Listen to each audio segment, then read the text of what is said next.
శ్రీ మహాగణాధిపతయ నమః. ఈరోజు మనం దాదాపుగా 130 సంవత్సరాలకు ఒకసారి వచ్చేటువంటి అత్యంత అరుదైన సజ్జసిద్ధితో కూడినటువంటి ఒక మహాపర్వదినం గురించి తెలుసుకుందాం. సజ్జసిద్ధి అంటే ఏంటంటే, మనం ఏదైనా సరే ఒక పని చేస్తే వెంటనే ఫలితాన్ని ఇచ్చేటువంటి దాన్ని సజ్జసిద్ధి అంటే వెంటనే సిద్ధించడం అని అంటారు.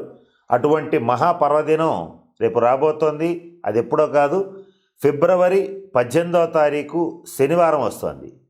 ఈ తిథి విశిష్టత ఏమిటంటే, ఉదయం పూట శని త్రయోదశి ఉంటుంది. ఈ ఫిబ్రవరి 18వ తారీఖు శనివారం శని త్రయోదశి వస్తుంది. అలాగే రాత్రికి వచ్చేటప్పటికి మహాశివరాత్రి అవుతుంది, అంటే చతుర్దశి వస్తుంది. ఇలా 2 తిథులు ఒకే రోజు రావటం అనేటువంటిది అత్యంత అరుదుగా వస్తుంది. వచ్చినప్పుడు ఈ శుభతిథిలో మనం చేసేటువంటి కొద్దిపాటి పరిహారం కూడా అఖండమైనటువంటి ఫలితాన్ని ఇస్తుంది. మరి ముఖ్యంగా జ్యోతిష్ శాస్త్ర రీత్యా ఎవరైతే ఏలినాటి శని, అష్టమ శని, అర్ధాష్టమ శని, అలాగే శని మహర్దశ, నీచ శని దశలలో కొన్ని తీవ్రమైనటువంటి బాధలు పడుతూ ఉంటారో వాళ్ళు నేను చెప్పబోయేటువంటి పరిహారాలు చేసుకుంటే చాలా తొందరగా ఆ ఇబ్బందుల నుంచి బయటపడగలుగుతారు. ఎప్పుడు దాదాపుగా ఇట్లా 130 సంవత్సరాలకు ఒకసారో చాలా సంవత్సరాల తర్వాత ఇలా కలిసి వస్తుంది.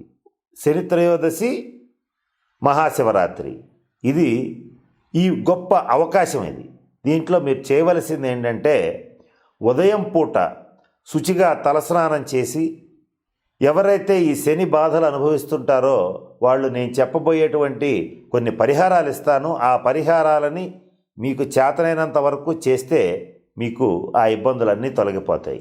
అయితే ఇక్కడ మనకు వచ్చే సందేహం ఏంటంటే, మా జన్మ జాతకరీత్యా మాకు అష్టమ శని, అర్ధాష్టమ శని, ఏలినాటి శని, నీచ శని దశలు ఇవేమి నడుస్తున్నాయో మాకు ఎలా తెలుస్తుంది అనేటువంటి సందేహం వస్తుంది.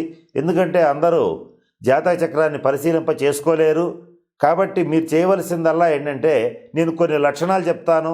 ఆ లక్షణాలు గనక మీ జీవితంలో ఉంటే మీరు శని యొక్క తీవ్రమైనటువంటి బాధలు పడుతున్నట్లే లెక్క. వాటిల్లో మొట్టమొదటిది ఏమిటంటే, ఎంత ప్రయత్నం చేసినా దరిద్ర బాధ వదలకపోవటం మొట్టమొదటిది.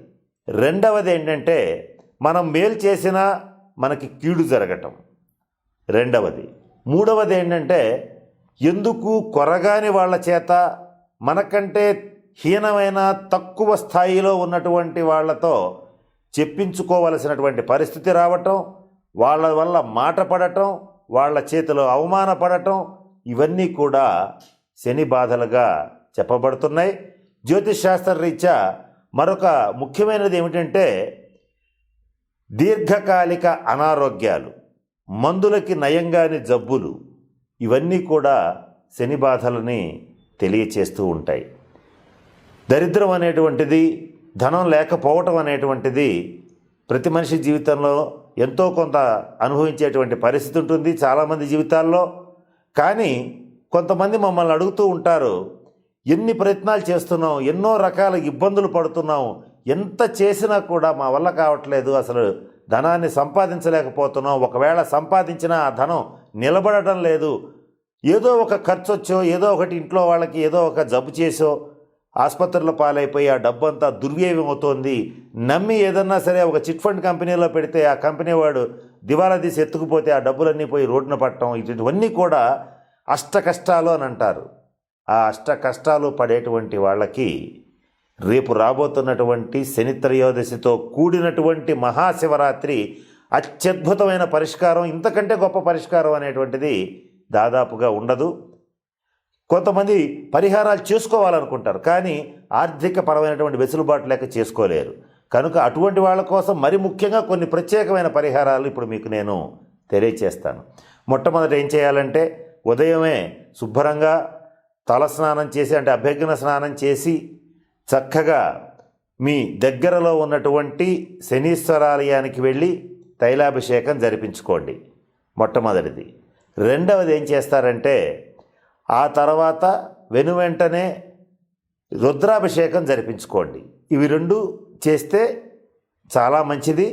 ఇక అటువంటి పరిస్థితి లేకపోతే, అంటే అది కూడా కొంచెం ఇబ్బందిగా ఉంటే కొన్ని చిన్న చిన్న తంత్ర ప్రక్రియలు చెప్తాను, మీరు అవి చేయండి. మీ దగ్గరలో గనక శమీ వృక్షం అంటే జమ్మి చెట్టు, ఈ జమ్మి చెట్టు అనేటువంటిది శనీశ్వరుడి యొక్క అధీనంలో ఉంటుంది. ఈ జమ్మి చెట్టు దగ్గరికి వెళ్ళి 108 ప్రదక్షిణలు చెయ్యండి. చేస్తే మీకు ఈ అకాల దరిద్ర బాధ, రోగ బాధ ఇవన్నీ కూడా పటాపంచలైపోతాయి. తీరని సమస్యలు, మొండి వ్యాధులు కూడా తీరతాయి. ఇది మొట్టమొదటిది.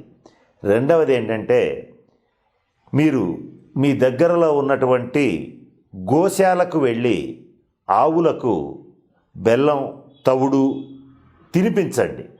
ఇది మరొక అద్భుతమైనటువంటి పరిహారం. ఇంకొక పరిహారం ఏమిటంటే, మీ ఇంట్లో పడమర దిక్కున ఇనప ప్రమిదలో స్వచ్ఛమైన నువ్వుల నూనె వేసి 2 ఒత్తులతో దీపారాధన చేసి శనీశ్వరుణ్ణి అక్కడ కూర్చుని ప్రార్థించండి. పిప్పలాద స్తోత్రం కానీ, అలాగే దశరథకృత శని స్తోత్రం కానీ పఠిస్తే ఎన్నో సంవత్సరాలుగా పట్టి పీడిస్తున్నటువంటి దరిద్ర బాధ, అష్ట కష్టాలు తీరేందుకు పూర్తిగా మార్గం సుగమం అవుతుంది. ఇక మరొక ముఖ్యమైన విషయం ఏంటంటే, ఈ రోజున కాలభైరవుడికి పూజ చేసి, కాలభైరవ ఆలయానికి వెళ్ళి కాలభైరవుడికి పూజ చేసి మీ ఇంటికి వచ్చి కానీ, లేదా అక్కడ దగ్గరలో ఉన్నటువంటి నల్లటి కుక్కలకి ఆహారాన్ని పెట్టండి. ఇంకొక పరిహారం ఏంటంటే, ఇక ఎన్ని చేసినా, ఎటువంటి ఈశ్వరాభిషేకాలు, తైలాభిషేకాలు చేసినా కూడా తీరట్లేదు అని భయంకరమైన అపమృత్యు బాధలు ఇట్లా ఉన్నవాళ్ళు ఏం చేయాలంటే, ఒక పెద్ద ఇనప ప్రమిదని తీసుకోండి, లేదా ఇనప పాత్రను తీసుకోండి. ఇనప పాత్రనే తీసుకోవాలి. దాన్ని తీసుకుని దాని నిండుగా స్వచ్ఛమైనటువంటి నువ్వుల నూనెని పోసి దాంట్లో మీ ముఖాన్ని చూసుకుని శనివారం ఉదయం శని త్రయోదశి రోజున శివాలయంలో దక్షిణతో సహా బ్రాహ్మణుడికి దానం ఇయ్యండి. ఇలా చేస్తే ఎన్ని జన్మల దరిద్రాలైనా సరే పటాపంచలైపోతాయి. ఇటువంటివన్నీ ఉదయం పూట చేయండి. చేసిన తర్వాత అదృష్టకరమైన అంశం ఏంటంటే, ఉదయం శని త్రయోదశి, రాత్రికి మహాశివరాత్రి. ఆ రోజు రాత్రి ఉపవాసం ఉండి ఈశ్వరాభిషేకం జరిపించి శివ కళ్యాణాన్ని చూసి ఆ రోజల్లా జాగరణ చెయ్యండి. ఇక్కడ ఉపవాసం, జాగరణ అంటున్నాం. నిజంగా చెప్పాలంటే మరింత మంచి ఫలితాలు రావాలన్నా, నిక్కచ్చిగా ఫలితాలు రావాలన్నా చేయవలసింది ఏంటంటే, ఉపవాసము అంటే ఉపవసించుట అంటే భగవంతుడికి దగ్గరగా ఉండడం అని అర్థం. అంతేకాని ఒకటి కట్టు మీద 3 సినిమాలు చూడటం, నిరంతరం టీవీలో వచ్చే ప్రసారాలు చూడటం చేయవద్దు. ఒకవేళ అటువంటిది చూసే పరిస్థితి ఉంటే ఈ శివరాత్రికి సంబంధించినటువంటి ఈ దైవ సంబంధమైన ఆధ్యాత్మిక కార్యక్రమాల వరకు చూడండి. ఏది చేసినా సరే ఈ శివుడికి ఈరోజు దగ్గరగా ఉంటే ఎన్ని జన్మల పాపాలైనా పటాపంచలైపోతాయి. ఇలా చేసి తర్వాత ఆ రోజు రాత్రల్లా జాగరణ చేయండి. అంటే మేలుకుని ఉండండి. మేలుకుని శివనామస్మరణ చేయండి. ఓం నమ శివాయ అనేటువంటి శివ పంచాక్షరి మంత్రాన్ని త్రికరణ శుద్ధిగా, భక్తిగా గనక చేసేటట్లయితే మీరు ఈ జీవితంలో తీరదు అనుకున్నటువంటి కోరికలు తీరతాయి. వదలదు, జన్మల దరిద్రం వెంబడబడుతోందంటే ఆ దరిద్రాన్ని పటాపంచలు చేసుకోగలుగుతారు. ఇది ఎంతో అరుదుగా వస్తున్నటువంటి శుభదినం గనక ఈ రోజుని అందరూ సద్వినియోగం చేసుకుని చక్కగా ఈ శనీశ్వరుడి యొక్క బాధల నుంచి విముక్తి పొందండి. ఈశ్వర కటాక్షాన్ని కూడా పొందండి.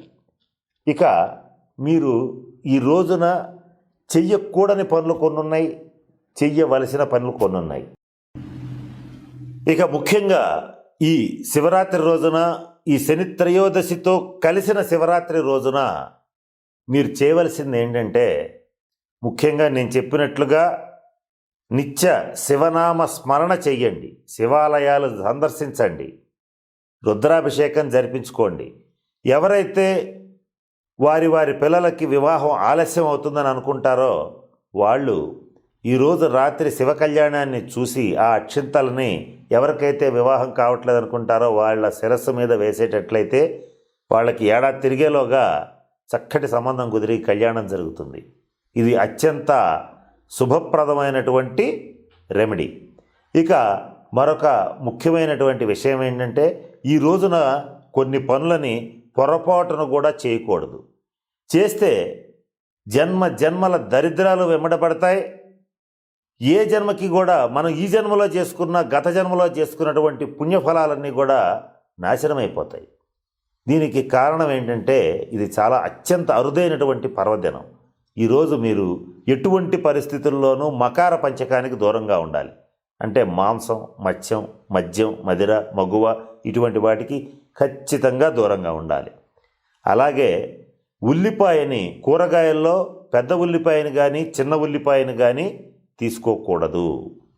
మీరు ఈరోజు వీలైనంత వరకు ఉపవాసం ఉండాలి రోజంతా. ఒకవేళ ఇప్పుడున్న కాలానుగుణంగా శరీరం గనక సహకరించకపోతే పళ్ళు పాలు వంటివి తీసుకోండి. పొరపాటున కూడా ఈ కూరగాయల్లో ఉల్లిపాయ, చిన్నుల్లిపాయ మాత్రం పొరపాటున కూడా ఇవాళ తినరాదు. తింటే చాలా ఇబ్బంది కలుగుతుంది. మనం చేసుకున్న గత జన్మల్లో చేసుకున్న పుణ్యఫలం కూడా నశిస్తుంది. కనుక అటువంటి తప్పు పొరపాటును కూడా చేయవద్దు.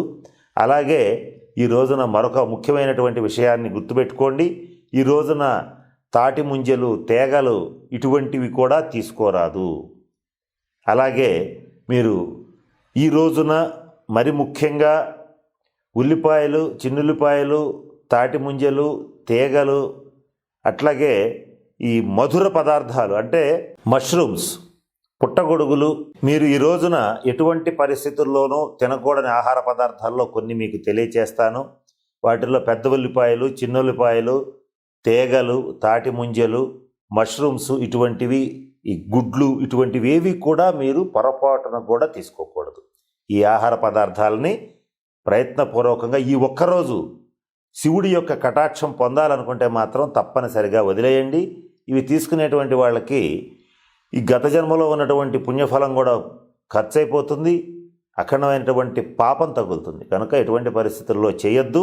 చేయకుండా నేను చెప్పినటువంటి పరిహారాలని పాటించి చూడండి, మీకు నెల తిరిగేలోగా మీరు అనుకునేటువంటి మంచి శుభ ఫలితాలని పొందగలుగుతారు. ఆ శుభ సూచనలు కూడా మీకు కనపడేటువంటి పరిస్థితి సుస్పష్టంగా గోచరిస్తోంది. కనుక ఈ అద్భుతమైనటువంటి శని త్రయోదశితో కూడినటువంటి ఈ మహాశివరాత్రిని సాంప్రదాయబద్ధంగా నేను చెప్పిన పరిహారాలు పాటించి ప్రజలందరూ చక్కగా అష్టైశ్వర్యాలతో భోగభాగ్యాలతో శివ కటాక్షాన్ని పొంది చక్కగా ఈశ్వర కటాక్షాన్ని పొందుతారని మనస్ఫూర్తిగా కోరుకుంటూ ప్రార్థిస్తూ సెలవు తీసుకుంటున్నాను. స్వస్తి. ఈ వీడియో కానీ మీకు నచ్చినట్లయితే లైక్, కామెంట్, షేర్ చేయండి. మరిన్ని అప్డేట్స్ కోసం సబ్స్క్రైబ్ చేయండి.